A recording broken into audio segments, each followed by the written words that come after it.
Bonjour, dans cette vidéo, je vais te montrer comment on va utiliser la règle sur l'égalité de fractions. Donc tout d'abord, nous la rappelons, cette règle. La valeur d'une fraction ne change pas lorsqu'on va multiplier ou lorsqu'on va diviser son numérateur et son dénominateur par le même nombre. Cette règle, vue par un exemple, donc j'ai colorié une certaine part des disques, la même surface à chaque fois. Donc pour le premier disque, j'ai colorié 2 sixièmes. Pour le deuxième disque, j'ai colorié 4 douzièmes. Pour le troisième disque, j'ai colorié 1 tiers. J'ai colorié exactement la même surface, donc ces trois fractions sont identiques. J'ai bien mis en application donc la règle qui est citée juste dessous, c'est-à-dire que pour passer de la fraction rose à la fraction bleue, eh bien, j'ai multiplié numérateur et dénominateur par 2. 2 fois 2, ça fait 4. 6 fois 2, ça fait 12. Pour passer de la fraction bleue à la fraction verte, eh bien, j'ai divisé numérateur et dénominateur, cette fois, par 4. 4 divisé par 4, ça fait 1. 12 divisé par 4, ça fait 3. Je vais te proposer des exemples d'utilisation de cette règle dans la suite de la vidéo. Donc cette règle va d'abord me servir pour expliquer si des fractions sont égales ou différentes. Alors pour cela, je vais te proposer un exemple. Donc, premier exemple, je travaille avec la fraction 4 cinquièmes et la fraction 28 35e. Pour savoir si elles sont égales ou différentes, eh bien, on va essayer de voir si on a multiplié, on va partir de 4 cinquièmes, de la fraction qui a le plus petit numérateur, le plus petit dénominateur, et on va essayer de voir si on a multiplié le numérateur et le dénominateur par le même nombre. Alors, il faut évidemment, dans ce genre d'exercice, très bien connaître ces tables de multiplication. Donc, je te donne un conseil, révise-les. Tu as le temps, donc vas-y, révise tes tables de multiplication. Alors, on va travailler, donc on a dit, on va regarder par combien on a multiplié le numérateur. Donc voilà comment je te propose de présenter. Eh bien, on va écrire n pour numérateur, d pour dénominateur. Donc, on avait 4 et on avait 5. Pour passer de 4 à 28, on a multiplié par 7. Donc, on va l'écrire. On a multiplié 4 par 7 et ça nous a donné 28. Est-ce qu'en faisant la même chose, donc j'écris direct, je fais la même chose et c'est là que je vais savoir si mes deux fractions sont égales. Est-ce que 5 fois 7, je tombe sur 35 ou pas? D'accord? Eh bien oui, si tu connais bien tes tables de multiplication, 5 fois 7, ça fait 35. Conclusion. J'ai multiplié mon numérateur par 7, j'ai multiplié mon dénominateur par 7. D'accord? Donc, conclusion, mes fractions, 4 cinquièmes et 28 35e, elles sont égales. On va faire un deuxième exemple. Je te propose cette fois de travailler avec 15 21e et 5 8e.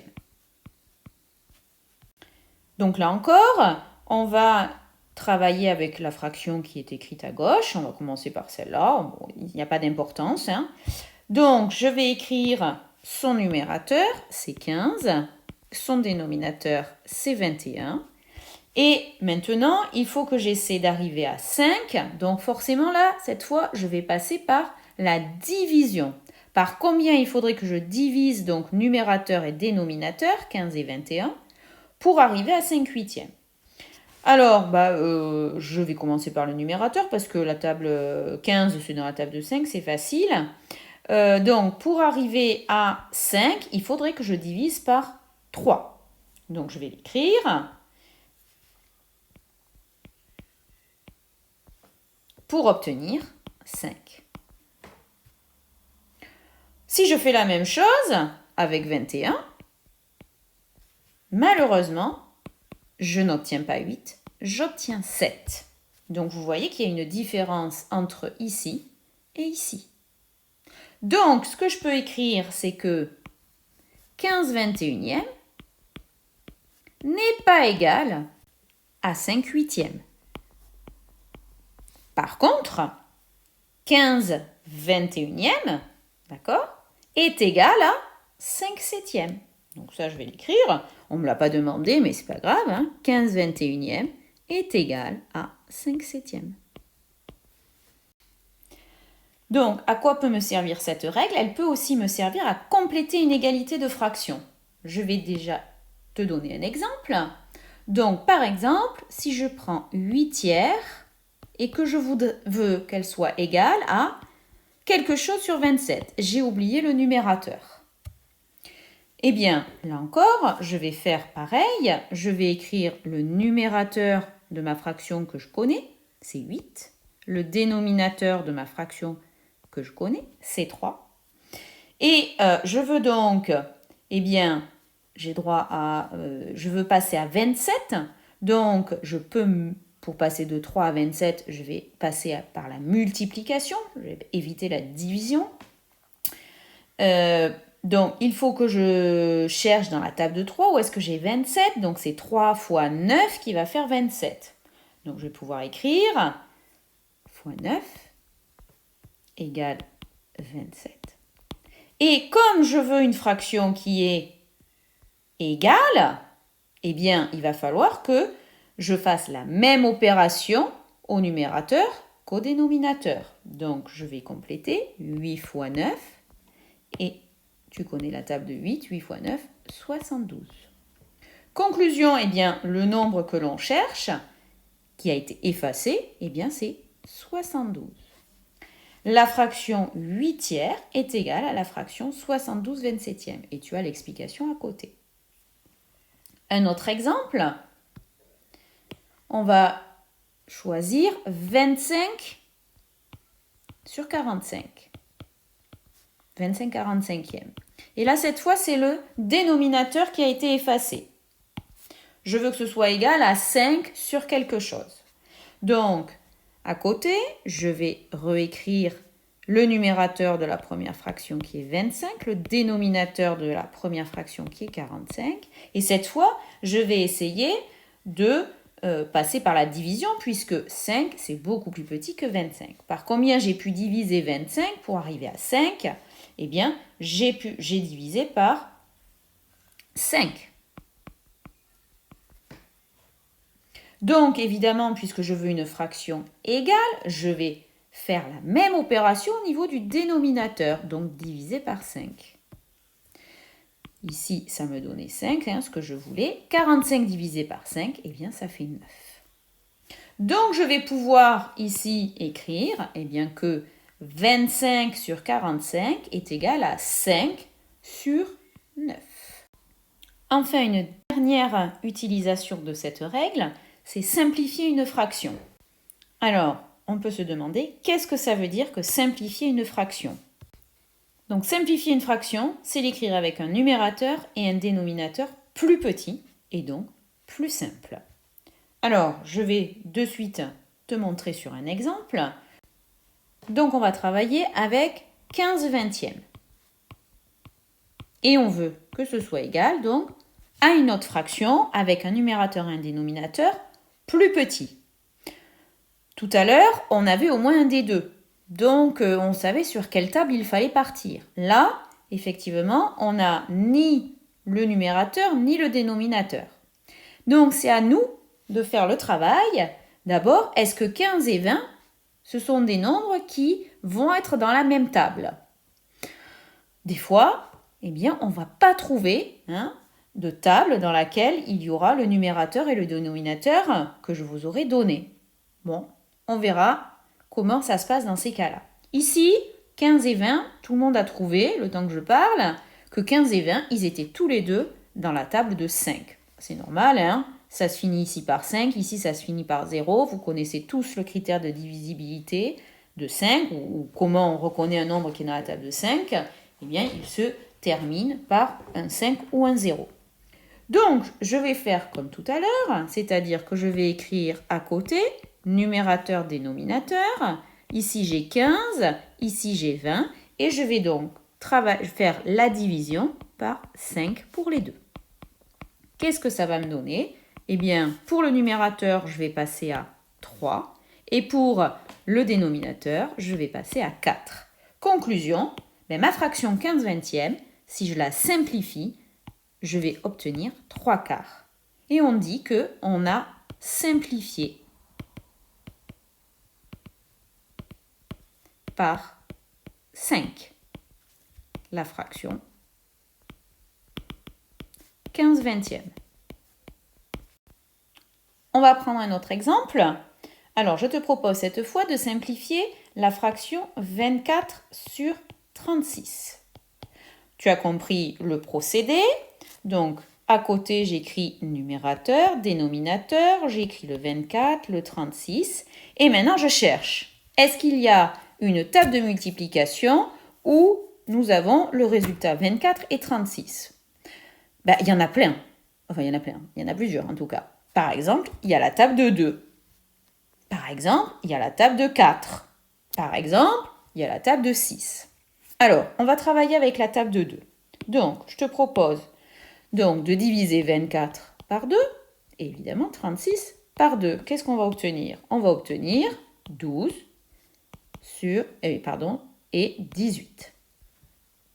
Donc, ça veut dire quoi? Eh bien, ça veut dire que si je simplifie la fraction 24/36 par le nombre 2, eh bien, je vais obtenir la fraction 12/18. Si j'avais choisi une autre table, par exemple la table de 4, eh bien, je recommence. Donc, numérateur 24, dénominateur 36, et cette fois, je vais travailler à la table de 4, je divise par 4. Qu'est-ce qu'on obtient? 24 divisé par 4, ça fait 6. 36 divisé par 4, ça fait 9. Conclusion, ma fraction 24/36, eh bien, c'est aussi la fraction 6/9. Donc, je peux très bien écrire égale 6/9.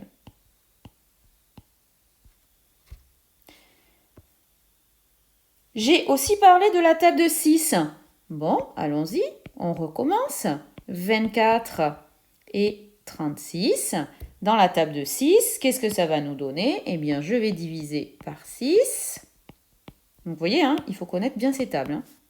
24 divisé par 6, eh bien, ça fait 4. 36 divisé par 6, ça fait 6. Donc, je vais pouvoir écrire que la fraction, toujours 24/36, eh bien, ça va me donner aussi 4/6. Il y avait encore une autre table, mais celle-là, vous la connaissez moins, c'est la table de 12. Effectivement, 24 et 36, c'est dans la table de 12.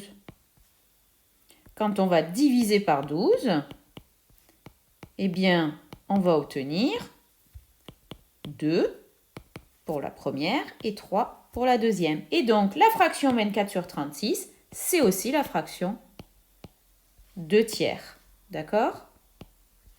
Donc, vous voyez qu'il y a plusieurs réponses possibles. Alors, effectivement, cette année, en 6e, peu importe la réponse que vous allez donner, dans les autres classes, en 5e, en 4e et en 3e, bien évidemment, on attendra de vous que vous donniez la réponse la plus simple. Et donc, forcément, ça va plutôt se porter sur 2/3. Voilà. Mais on vous montrera, même si vous n'arrivez pas à 2/3 directement, qu'on peut finalement simplifier successivement les fractions et quand même arriver à 2/3 à la fin. On y reviendra quand vous serez en 5e ou en 4e ou en 3e. Les derniers exemples dont je voulais vous parler, eh bien, ce sont les fractions que l'on ne peut pas simplifier. Par exemple, je vous propose 5/9. Eh bien, on aura beau chercher, 5 et 9, ils ne sont dans aucune table identique. Voilà. Donc, Pourquoi hein 5, a priori, à part dans la table de 5, il est nulle part dans aucune autre table. 9, à la rigueur, il est dans la table de 9, bien entendu, et il est aussi dans la table de 3. Bon, ok. Donc, alors vous allez me dire, et la table de 1, madame? Ah bah oui, 5 est dans la table de 1 et 9 est dans la table de 1. C'est vrai, c'est vrai. Mais si je divise par 1 le numérateur et le dénominateur, bah, je vais retomber sur 5 neuvièmes. Donc en fait, je n'ai rien fait. Je n'ai rien changé. Je n'ai pas changé l'écriture du numérateur et du dénominateur. Donc la table de 1, elle ne sert à rien. Donc 5, c'est dans la table de 5. 9, à la rigueur, c'est dans la table de 9 et dans la table de 3. Mais vous voyez que ce n'est pas la même. Donc, on dit que 5 neuvièmes, ne peut pas être simplifié.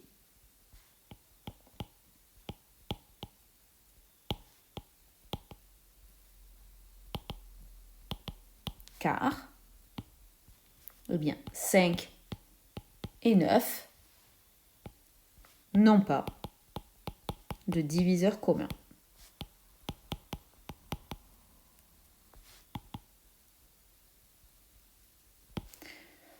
Un autre exemple, eh bien par exemple, 21 vingtièmes.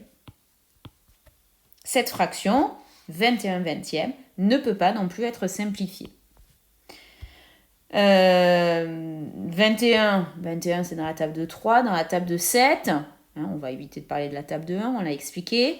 20 c'est dans la table de 4, dans la table de 5, dans la table de 10, dans la table de 2.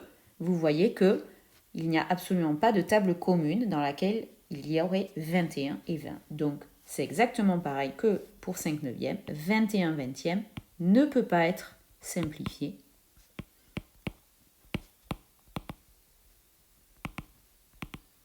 Car 21 et 20 n'ont pas de diviseur commun. Autre que 1, évidemment. Alors, il y en a tout un tas de fractions comme ça qui ne peuvent pas être simplifiées. Si je vous donne un exercice où la consigne, c'est de simplifier les fractions, bon, peut-être qu'il y en aura une sur le lot qui ne pourra pas être simplifiée, mais a priori, toutes les autres pourront être simplifiées. Je ne vais pas vous donner un exercice où vous ne pouvez rien faire. Voilà, cette vidéo arrive à sa fin. Alors, n'hésite pas à la regarder à nouveau pour bien assimiler donc les 3 utilisations de la règle sur les fractions égales avant de commencer à faire tes exercices tout seul.